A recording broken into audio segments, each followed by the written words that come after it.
Greetings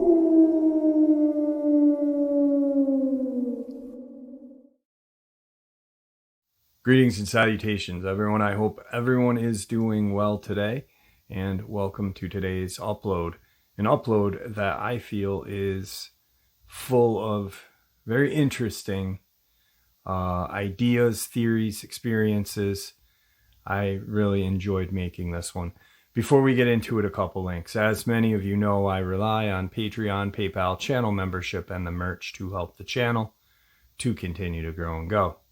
Links to Patreon, PayPal, and channel membership is in the description below. The merch displayed directly under the video. Also, Dogman Frightening Encounters, Volume 1 through 3, the audiobook versions. They were written and researched by Tom Lyons, narrated and produced by me, Jeff Nadolny. Those audiobooks are available on Audible, Amazon, and iTunes, links to which are also in the description as well.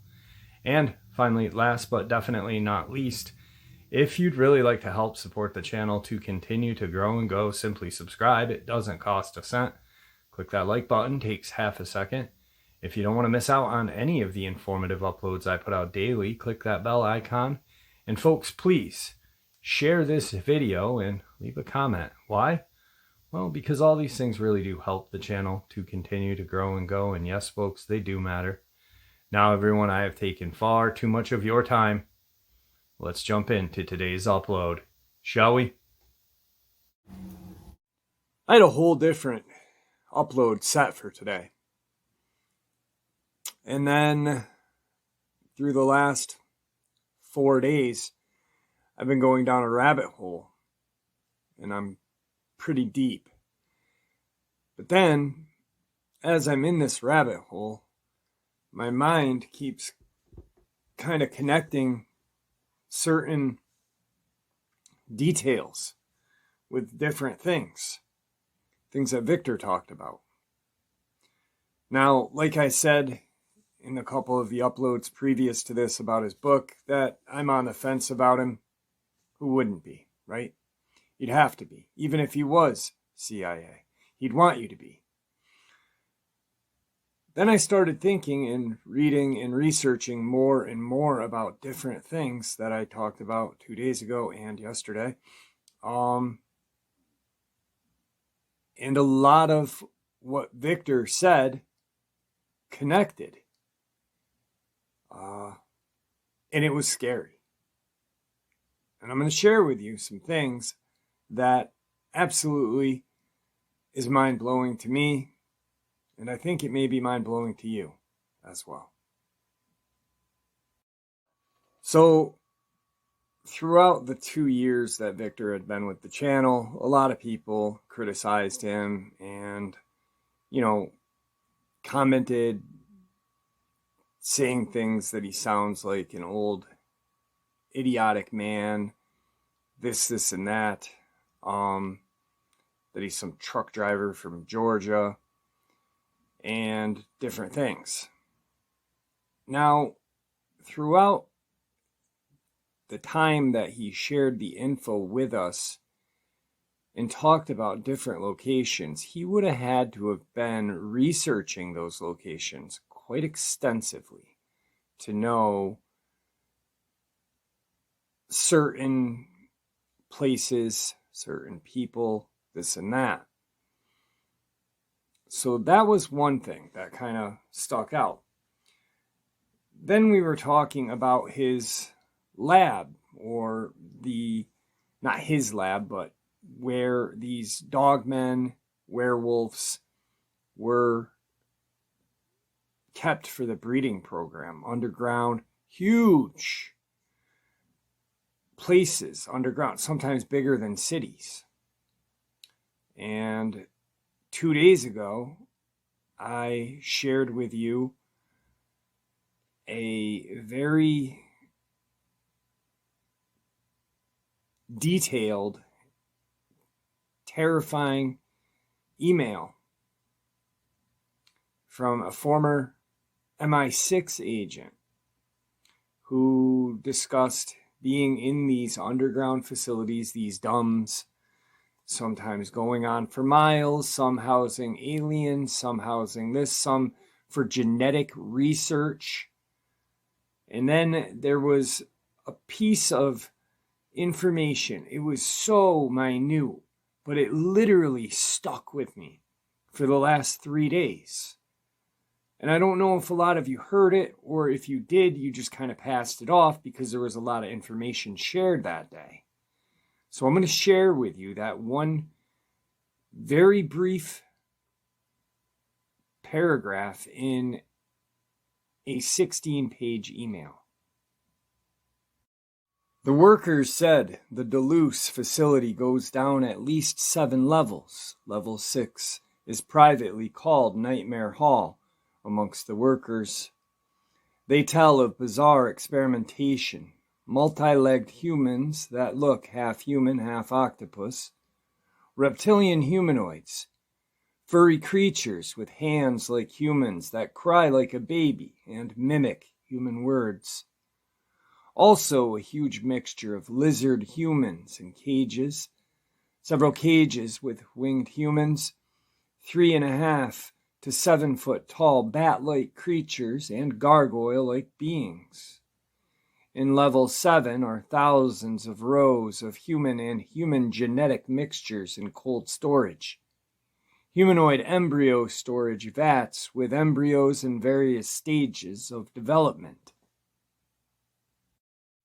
Now, as the majority of us who are interested in Sasquatch, Dogman, we know that the description of the creatures that I just mentioned here that were housed in the Duluth facility on level 6, Nightmare Hall, resemble cryptid sightings that have been around the country for years. Lon Strickler on Phantoms and Monster, he is, if not one of the foremost people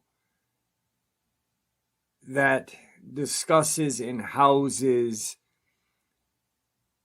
many winged cryptid encounters.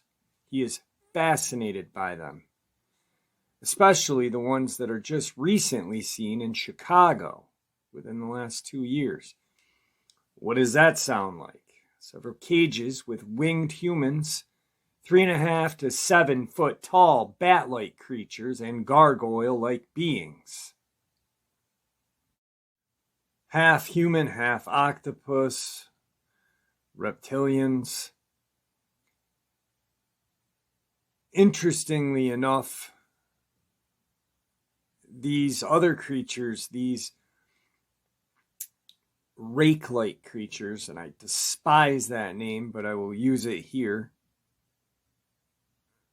or aka crawlers, resemble humanoid, pale white, monstrous strength, even though they're puny. Could these creatures have escaped from an underground facility? Possibly. Could they have been let out from an underground facility? I think that's more possible than the escape route.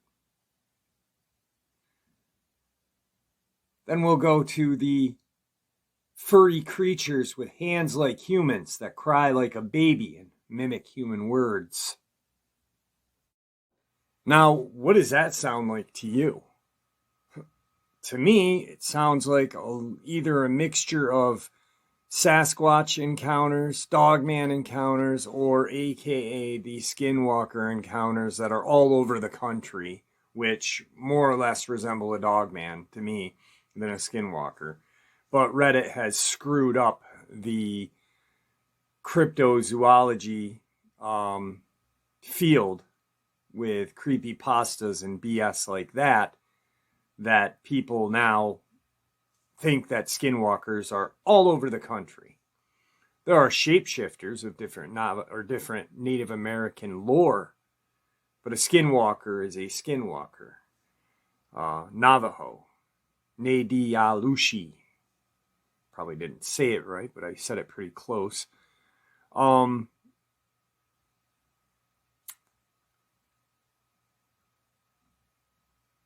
I'm thinking that either Victor had a lot of time on his hands or is right on the money and is who he says he is. But then there's more. There's even more that is plausible truth for him being him. And a lot of people scoffed or criticized about the erasing of the memory. Bit by bit, piece by piece, not the whole memory, but just a little piece of it.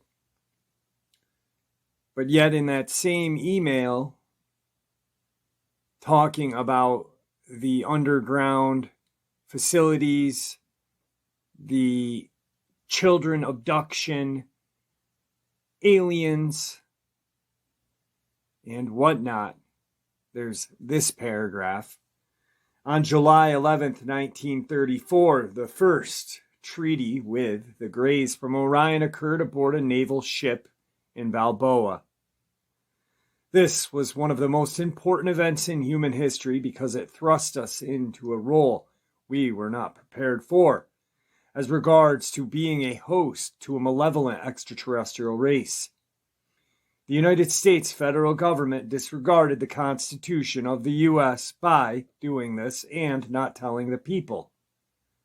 It was here that the agreement was first made between the Greys representing the reptilians from Orion and the representatives of the U.S. intelligence community. The treaty stated that in return for the Greys providing high technology, anti-gravity, metals and alloy, environment, free energy, and medical technology, the government would allow the Greys to proceed unhindered with human abduction. This was only if a list of abductees was provided to the government and the abductees returned unharmed with the memories of the events erased. So if the Greys were willing to give us anti-gravity, metals and alloy, environmental stuff, and free energy, wouldn't they most certainly give us weapons? Wouldn't they most certainly give us the capability of erasing memories in case something like an abductee remembered something? Seems plausible to me. But yet, to others, it didn't. Now, throughout this, I'm not saying I am 100% positive. I am saying while I went down this rabbit hole, things started to make sense to me. Things started to add up on Victor. CIA. Mind erasing. Underground base. Creatures in a breeding program. These are all a list of things that he discussed and shared with us. Then there's this email. My name is James Casbolt. I am a former MI6 agent that was involved in Black Ops during the mid-90s in London, England. I have blown the whistle on many things. However, there are certain areas I have not gone public with. This regards my involvement in genetic enhancement program run by the NSA in an area that I grew up in. This project involves creating super soldiers and super spies. This program is called Project Mannequin and was and is being jointly run by the NSA in an underground facility in Peasmore, Berkshire, in England. I have recovered memories of genetic enhancement procedures being performed on me in this facility.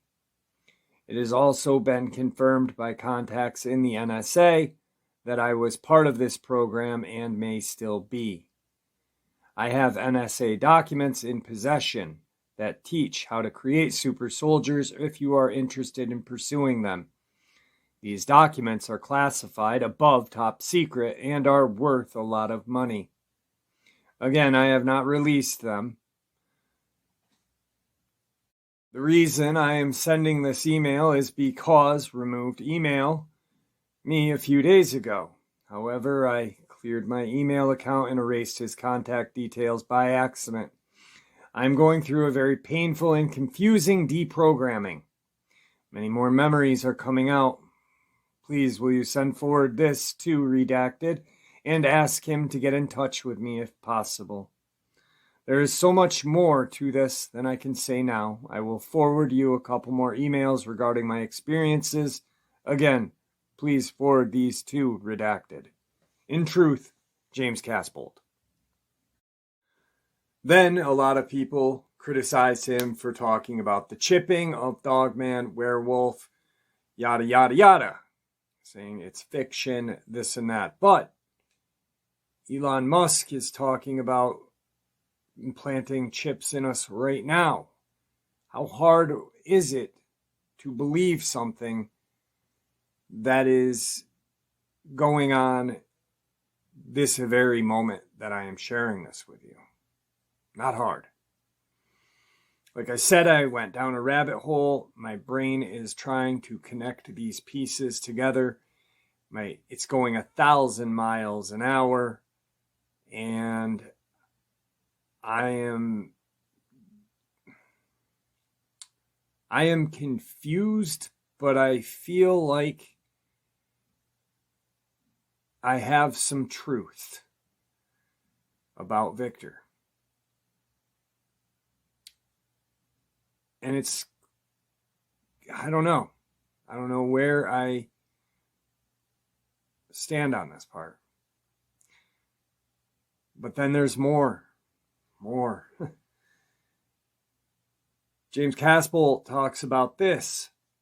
Members of this working group must all volunteer for memory erasing and brain surgery. After operations, members will have memories erased from analytical mind and be placed in civil communities. A rotation shift for operations will be in effect. One unit will be active while others are inactive. While the inactive unit swaps duties with the active unit, extraction and implantation sites on land will be used, crossover points. At extraction, implantation sites will be operational with one unit awakening and the other unit going back to sleep within seconds. This will happen by the touching of hands, keywords, and other hypnotic and technological triggers. And we're still talking about chips and things being fake. Well, then there's this. Nanotech, human, alien, animal crossbreeding, eating the dead. Mid-80s, Yucatan. Small groups of children are flown from Brazil to Mexico regularly over this period of time. Blood vials are stored underground in this temple as well as various other machines. Cryotech and the blue tube containers of blue liquid for cloning.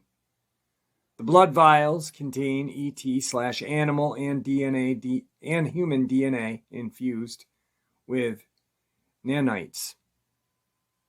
We are given them for drinking in this place and also injections. The AI system learns from us through the nanites when we ingest the blood.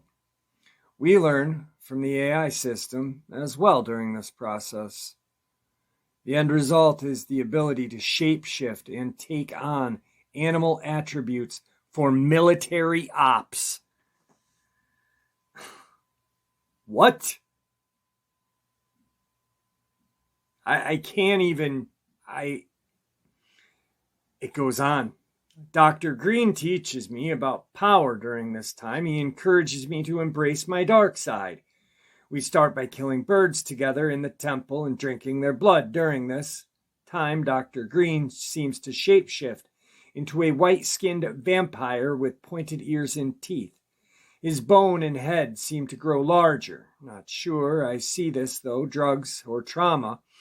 He looks a bit like an evil clown. Screen memories of clowns are put in afterwards to cover my memory up. These processes are preparations for the main ritual, which will occur in this place on October 21st, 1984. So if this isn't starting to make sense to you guys, and it's only making sense to me that Victor is who he says he was, maybe that's not his name, and maybe not all of the tales that he told were real, but this James Casbolt guy has been verified as a former MI6 agent, and he's gone through different things that resemble things that Victor has shared with us. There's this last piece of this article that I've been reading. October 31st, 1984, Yucatan. Night of Samuel. I'm led into an underground chamber in the temple. I am told beforehand this event will be apocalyptic, and these type of rituals will decide the fate of the world in many ways, rituals to bring about the end of the world, the old order being replaced. The structure of the large chamber is pyramid shape. An altar is in the middle of the room with 2 pillars on each side of the altar. Flames burn on top of each altar. 4 men in black robes stand on each corner of a geometric shape on the floor, a circle with something in the middle. I am taken and stood in the middle of the circle. I am directly underneath the point of the pyramid above us. They start to chant, and I can feel an entity being drawn down into the pyramid and into my body. I try to fight, but the chanting grows louder, and I cannot fight. This night is a test. The test involves asserting whether the multidimensional being brought down into the temple can be controlled. As I stand in the middle of the circle, the chanting from the people in the robes grows louder, and I feel myself being forced out of my body. The next thing I am aware of is looking down on my body from the air over 15 feet above my body. I see my body start to contort and spasm as it physically grows taller and bigger. I start to freak out about my identity when this happens, but I know I'm me and I am here in the air and this thing is down there. We are 2 separate life forms. I relax and calm down, then I realize this. I also realize something else now. I seem to be able to control this thing down below like a puppet under remote control. I can make him walk forward towards the guys in the robes near the left-hand side of the room. I make the entity walk backwards and then make him sit down. The entity inside the body wants to work with me, and he is under some kind of strict rules now. He has come to this place in a disembodied state. He was compelled to come here and is compelled to follow my command. The whole power thing comes to mind that Dr. Green taught me. I start to think of all things I could do with this body. 3 blonde women are brought into the chamber by black-clad men with dark plastic face masks on, same type worn by security who guarded us in the Canadian facility. The women are brought in front of the altar and put down upon their knees. A psionic struggle between myself and this creature now commences in my body as the creature tries to pull forward to attack the women. 4 men in robes join with the psionic struggle with chanting and arm waving. I manage to take control of my body during this process and come back into my body, which then goes back to normal. Myself and the women are then taken up the stairs to the left of the chamber by security guards. I am exhausted, put in a jeep and driven to a helicopter. Next memory is of some kind of airport in a room with Germans, Americans, and British men. Papers are signed regarding my transportation back to the United Kingdom. Then, as I'm going down this rabbit hole, I kick this rock over and find this, which is mind-blowing. In 2005, one of Russia's darkest secrets was brought into the light in the Scotsman newspaper.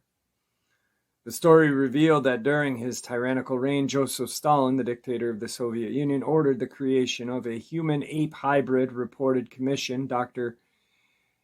Iana Ivanov, to create this new species so he could build his own army of super soldiers who were insensitive to pain, restraint, and indifferent about the quality of food they eat. Now, it wasn't just Russia doing this, because a prominent United States scientist has claimed researchers in Florida succeeded in breeding a human-chimp hybrid. Long-rumored 1920s research. Evolutionary psychologist Gordon G. Gallup Jr., who achieved renown for his pioneering mirror self-recognition experiments with animals in the 70s, says a former university professor told him the hybrid creature was born at an animal research laboratory where he once worked. One of the most interesting cases involved an attempt which was made back in the 20s in what was a first primate research center established in the United States in Orange Park, Florida, Gallup told the reporters. They inseminated a female chimp with human semen from an undisclosed donor and claimed not only that pregnancy occurred, but pregnancy went full term and resulted in a live birth. There is little reason to think such an experiment successfully took place, and plenty of reasons to believe it did not. But having an otherwise respected researcher make such a statement is drawing attention to this old rumor once again. Despite the significance of this purported breakthrough, Gallup, now a researcher at the University of Albany, says dictates of conscience over this creature did not take long to catch up with the scientists involved. In a matter of days or a few weeks, they began to consider the moral and ethic considerations, and the infant was euthanized. He told me this rumor was true, and he is a credible scientist in his own right. Researchers in the Soviet Union and China have both experimented with the idea. Russian biologist Aina Ivanov admitted the same thing in the 20s, but failed to achieve a successful pregnancy in a female chimp artificially inseminated with human semen. Reported later experiments involved human females were thankfully cut short due to the death of the intended male orangutan. Decades later, Chinese experiments in the 60s explored the same territory, but again, eventually failed.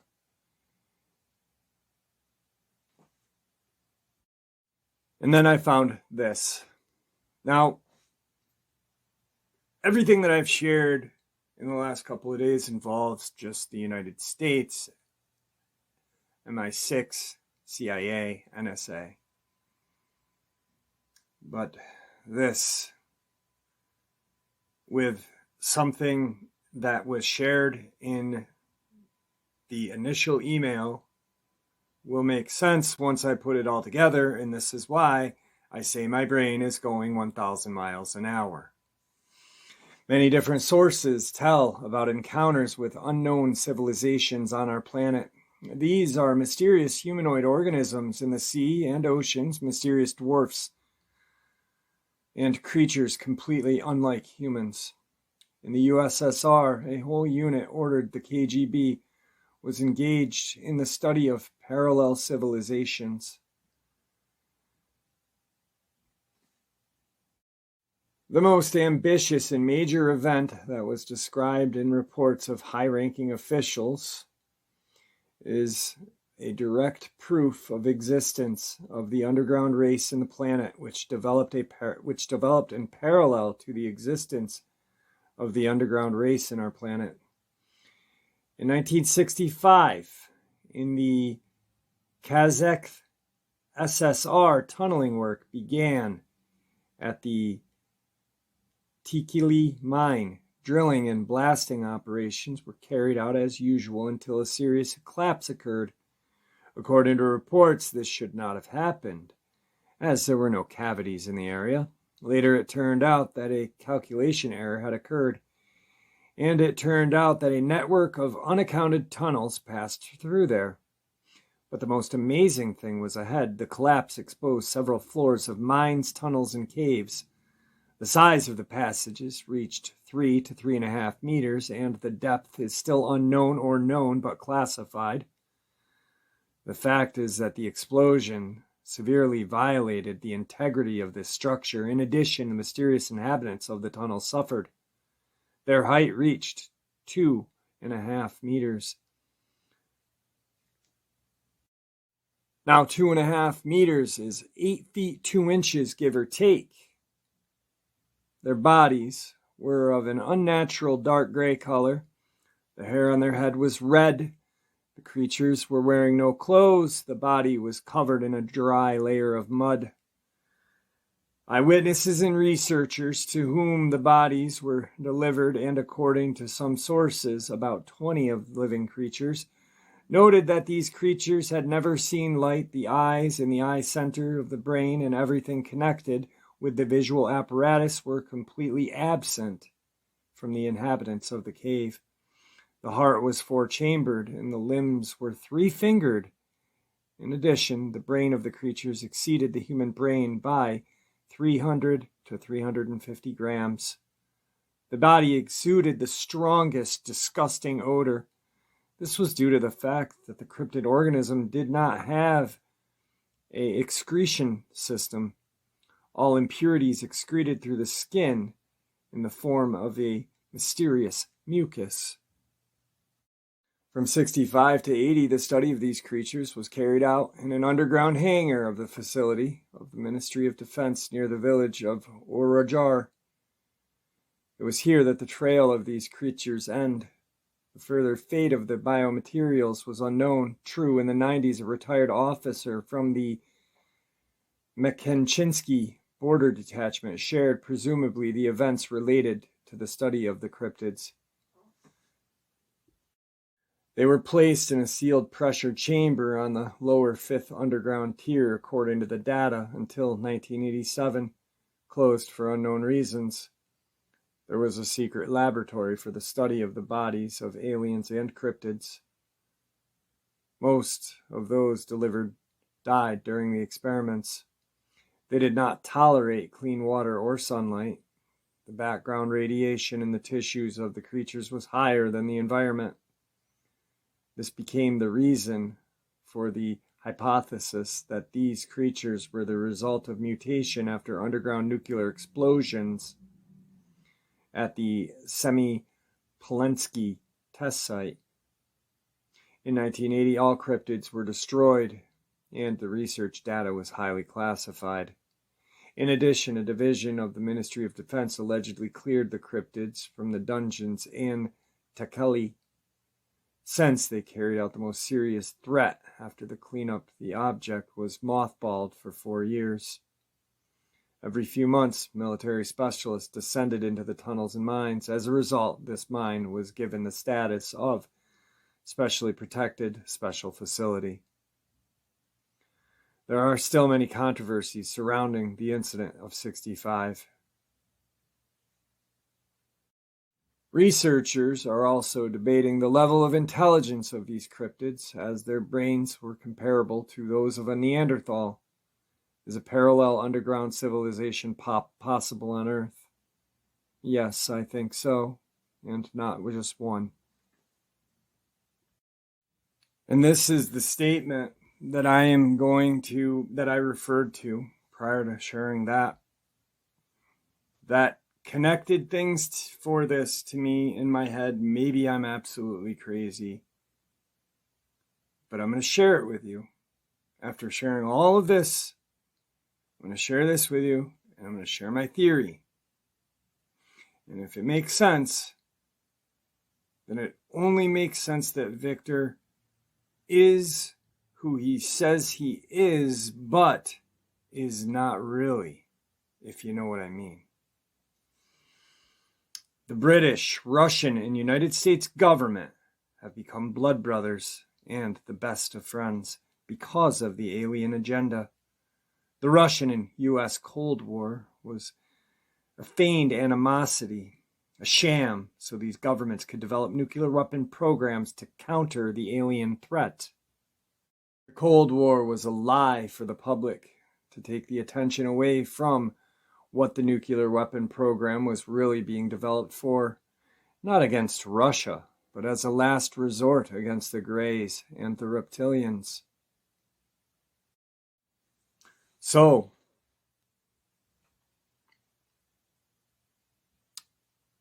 when did Victor say we started catching these creatures?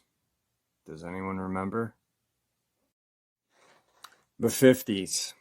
I don't remember the exact date, and I don't really feel like digging through all my files, but the 50s. Why? Well, I believe that these creatures were here prior to, and I shared the Neanderthal concept with you guys. So I believe that they were here. And I believe that both our government and the Soviet Union and other governments, or maybe just ours, really saw these creatures as a line of defense against the alien races that our government made pacts with. Because after those pacts were made, I believe the government realized they made a deal with the devil. And at that point, there was no turning back. And I really, truly, my theory is that these pacts were made with these creatures from a different planet. We realized that we were at a very, very big disadvantage, and we needed something to kind of maybe tip the scale in our favor. So the government proceeded to do this breeding program, which I just shared with you some scientific proof of human and almost like a chimera. But that's not what these things are. The Dogman, the werewolf, the Sasquatch. So maybe Victor is real. Maybe his name's not Victor. Who knows? Probably not. Does he work for the CIA? My theory? Yeah.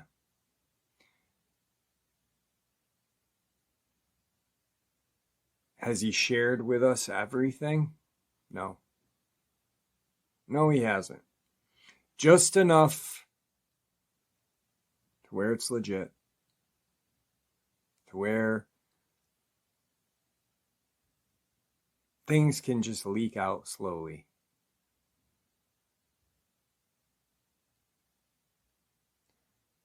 I don't know why he chose me,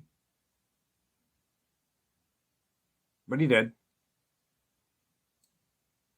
But so many things that I shared with you this evening, or this afternoon, or whenever you're listening to it, kind of ties in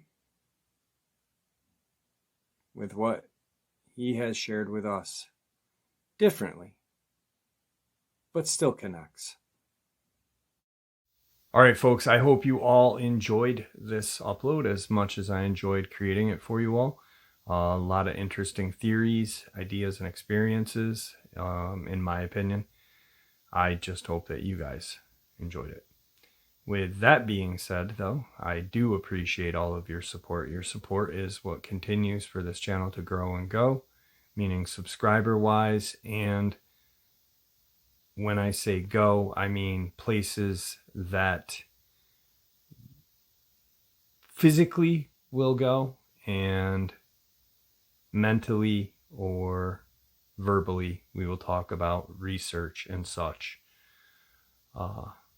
Also, you guys are the main reason why people want to share on this channel, share their ideas, share their experiences, share their theories, because there is very little ridicule, very little judgment. And when there is, you guys take care of it in that comment section. The community you guys have created is amazing, and I can only thank you. Please stay safe, happy, healthy, and ever vigilant, keeping an eye on our children, the most precious gift we are given, our pets, the greatest alarm system ever created, and friends and family, the people closest to us. These creatures are real, they are out there, and they are dangerous. Share this information with those you love and care about, children, friends, and family, and it may just help save their lives someday. Until next time, never stop asking questions and never stop searching for the truth or answers. God bless.